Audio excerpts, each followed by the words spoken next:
Jonathan was a struggling musician in LA, doing everything in his power to make it in the business, but he hit dead end after dead end till he was ready to quit. He'd go to his father for advice, and he would just say one thing over and over again: don't stop believing. So when Jonathan Cain sat with Steve Perry and his band Journey to write their next big hit, his father's words rang in his head. We pick up in the book of Acts where Peter has been through some insane situations, but even in his darkest moments, the same refrain from his Father in heaven rang in his mind as well: don't stop believing. Acts 12, 18 through 19.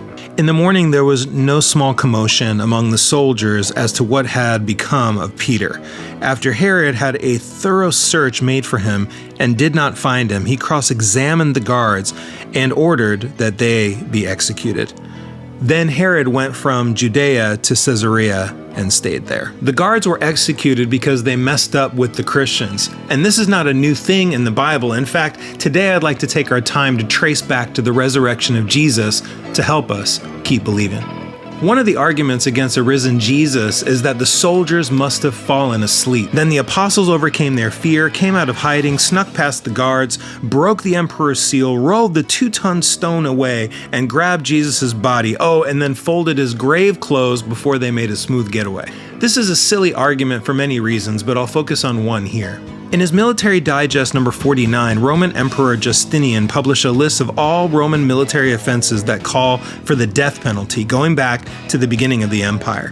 One of the big ones is messing up on the night watch. Whether it's an escaped prisoner or a grave robbery, the penalty was severe. Convicted guards would be stripped and then burned alive in a fire started with their own uniform, and if it wasn't clear which soldier messed up, they would draw lots.